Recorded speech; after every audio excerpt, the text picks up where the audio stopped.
Hey guys, how's it going? Bear with me. I know that I look like a goofball. It's dark outside and I'm wearing sunglasses, but the lighting kind of thing, I've got the flash on, and that doesn't feel great on my eyes. So trying to protect my sight.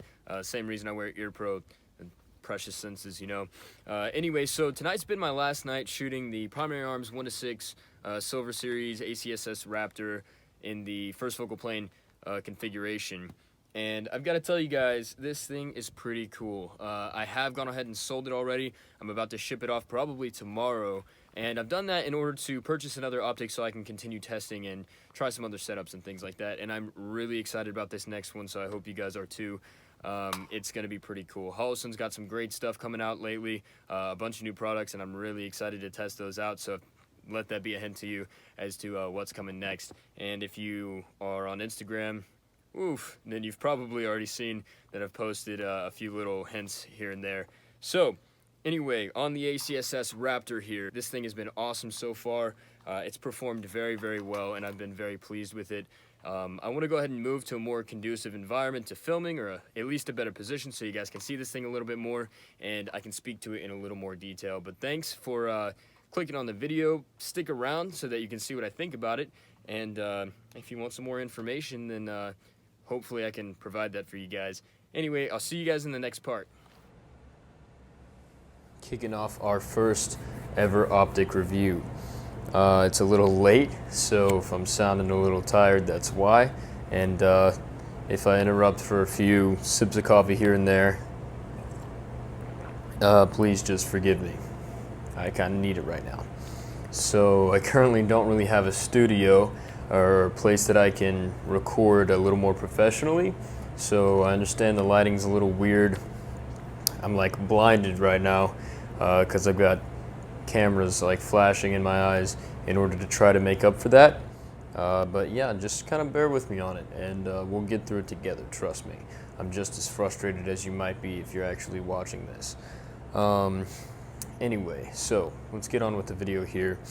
What I have is the Primary Arms Silver Series ACSS Raptor. This is Primary Arms 1-6 first focal plane optic, and 5.56 or 308. This optic I got a while back, and I've been running it for a minute on my BCM Recce 11, and I thought that before I got rid of it to move on to try some other stuff, I should go ahead and drop a video to let you guys know what I think about it. So moving forward, if you guys are interested in any of the details or the specs that I leave out of the video, I will include those in the description. So if I don't say something or I skip over, just pop down to the description. Everything I say and don't say will be there. The first question I want to answer for you guys is why primary arms? So my my main reason for going with primary arms is the fact that they make good quality optics at a pretty low price. So the value ratio is really in our favor there. They're not top of the line, although they do have different like series of optics. They have their Silver Series, which this is, and they have their Platinum, and maybe there's more, I don't really know.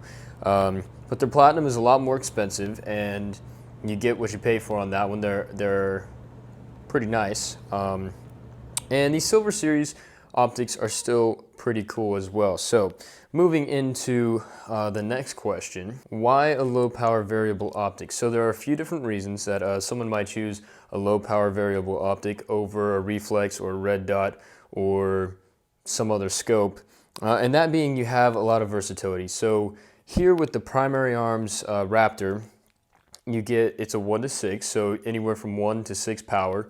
And at 1 power, it really is a true 1 power. It's a very nice 1 power. You don't have any kind of weird distortion or anything like that at 1 power, and it doesn't look like it's magnified slightly or like things looking bigger than they are, anything weird like that. So you have the ability to use the optic at closer ranges at 1 power and then out to more extended ranges at 6 power. Because it's a first focal plane, the reticle is a lot smaller at 1 power and a lot larger at 6 power. And what that allows you to do is use it like a red dot at 1 power at close ranges, and then the reticle will expand so that you can properly utilize all the benefits that the ACSS reticle brings to you at 6 power. out to distance, that being range estimation, making wind calls, and things of that nature. We'll get into that a little bit later. So the trade-off with a low power variable optic is obviously that it's going to be a little bit heavier than some other options when it comes to optics. At 10.6 inches in length, made of 6061 aluminum, this optic comes in at about 17.6 ounces. Quick note check, yep, it's 17.6. That's not extremely light, and then you add in the weight of the mount itself, which is also made out of some pretty hefty aluminum, and then, you know, maybe you want to throw something on the end of your rifle like a light, which I would recommend you do if you're using it for defensive purposes, maybe even a laser. Then at no fault to the optic, of course, your weapon starts to get a little heavy, so that's something to consider when you are thinking about what kind of optic you want to run and if a low power variable optic is the best choice for you. As for field of view, at 1 power, at 100 yards, you've got 110 feet of field of view from one side of the ocular lens to the other side of the ocular lens. You've got 110 feet in between there of space. At 100 yards at 6 power, you've got 19.8 feet of field of view.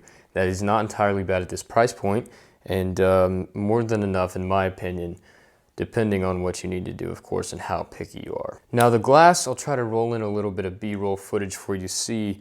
The video that I can give you will serve no justice to this optic. The glass is very, very clear, and I was surprised to see how clear the glass was at this price point. It's actually amazing to me. I'm pretty shocked, and I'm very happy with it. I wouldn't complain. One of the best things about this optic in particular would be, in my opinion, the eye relief, being 4 inches to 4.3 inches. Trigicon, where you at with that eye relief though? Being a Marine, I run around with an ACOG pretty often, so getting to experience the eye relief on this low power variable optic here was pretty nice, and I enjoy it a lot. I know Grantham called them out for the same reason. No shade, just playing around. It's all in good fun. Another great addition to this optic is the fact that the click value is 0.25 MOA, and that's awesome. It's very precise, and I appreciate that a lot. Not all scopes actually have that, or optics in general have that small of a click value. So at the price point that we're looking at here, I was pretty happy to see that as well. As for the use of the reticle, I'll also try to roll in a picture or some footage or something like that for you guys to see, but I'm going to go ahead and reference off of this diagram I have here as I speak to you about it. Real quick, I want to read to you what Primary Arms has to say about their reticle here. The Primary Arms Silver Series SLX6 1:6x24 first focal plane rifle scope further refines our successful 1:6 times rifle scopes. The ACSS Raptor reticle increases first hit ratio and decreases time of engagement dramatically. It is a two-part reticle that allows you to be very fast from 0 to 200 yards and very accurate from 300 to 600 yards. The Raptor reticle's advanced features work at multiple magnifications thanks to the scope's first focal plane design. You'll have to excuse the hiccups there. I can barely see as I've had the flash of my camera in my eyes the entire time. So if you look at the circle around the reticle, at 1 power, you'll see it's very small, and that is great for using at close ranges, just like a red dot. So at that true 1 power with that small circle, you just put the circle on their chest, on their face, on their throat, wherever you're trying to shoot them at, and you're gonna hit them. It's pretty intuitive, and I'm pretty happy with the way that that performs at 1 power. Now all the way up to 6, because it's a first focal plane, the optic will grow, if you want to use that term, and it will reveal the ACSS reticle as it gets larger. Now the ACSS reticle consists of a chevron at the top with a post with stadia lines going from top to bottom, respectively 400, 500, and 600 yards. The tip of the chevron would be used for your 0 at 100 yards, and then underneath for 2, the tip of the post for 3, and then as I stated, the stadia lines from top to bottom 4, 5, and 600. To the left and the right, you'll see little dots. Those dots can be used for 5 to 10 mile per hour winds. You just hold the dot off to the side of whatever yard line the target is at, and that should set you right in about the right place. Also, the stadia line's width corresponds to the width of the average human male's shoulders at that respective distance. You can also use the outside of the circle to engage a moving threat, or a threat that is running, on either the left or the right by just placing the edge of the circle on the target. One last thing on the reticle is one of my only problems with the optic, and that is the reticle has 11 different adjustments in terms of its brightness, settings I should say. 11 is super bright at night, not so much at daytime. And that's just about my only complaint about the reticle. However, I do find that while I can't really see the red during the day, the black reticle is actually what I prefer. The black of the etched reticle with no power on it at all is what I prefer for daytime shooting anyway. It's much more crisp, and I would recommend definitely zeroing, at least with the black etched reticle, versus trying to use illumination. However, like I stated before, the illumination works great at nighttime and is pretty functional as a red dot. It does run off of a CR2032 battery, and a cool little addition here is there is a little space inside the cap here for an extra battery, which I've removed to give to a friend to put in their optic, because I do things like that. The optic is also IP67 rated, up to 1 meter for 30 minutes. That's not amazing, but it's probably just fine for what you're going to be doing with it, considering you're probably not taking it shark hunting. And if you do, that's pretty cool, but you're not going to get very far with this one. Other features include ocular lens diameter of 36 millimeters, objective lens diameter of 24 millimeters, tube diameter of 30 millimeters, fast focus eyepiece, whatever that means. Oh, I know what that means. The optic focuses, that's pretty cool. Most scopes do, as they should. Fog resistant, fully multi-coated lenses that are nitrogen purged. Flip up lens covers. If you use those, you're a FUD. 6061 aluminum anodized black, because they're not cool enough for flat dark earth or coyote, I guess. Possibly the best thing about the scope is the lifetime warranty, so when this piece of junk breaks, you can get a new one. Just kidding. I actually love this scope. I think it's pretty darn cool, and you know, I definitely recommend it. What do I recommend it for? Predator hunting,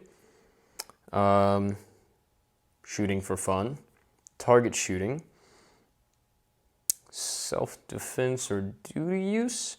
Let's touch on that for a second, right? So what I would recommend for self-defense or duty, because, you know, I'm the all-knowing expert, would be that you use the absolute best thing that you can possibly afford. Now, if that happens to be this optic right here, I can't blame you for it, and I would absolutely recommend this in that circumstance. Now, if you can spend more than $400 on an optic, then I absolutely would say do that. Maybe go with a Vortex or something like that, because that will probably suit you just a little bit better in durability and just general run time. You know, there's a lot more of those out there that have been used for duty and self-defense purposes, and the track record is just speaks for itself as compared to these. However, I'm not going to sit here and trash talk this optic. I actually absolutely love this optic, and the only reason I'm getting rid of it is because I'm a Holosun fanboy, and they've got an optic that I really want to try out, and I just could not afford to buy another one without getting rid of this first. And I feel like you guys should get a chance to see some cool new Holosun stuff too, because who doesn't want to see that? If I left anything out, go ahead and drop it in the comments, and I'll try to do my best to answer your questions. I know it's a little rough, the quality's not the best, but hey, it's our first optic review. So thanks guys for sticking around, and I guess I'll see you in the next video.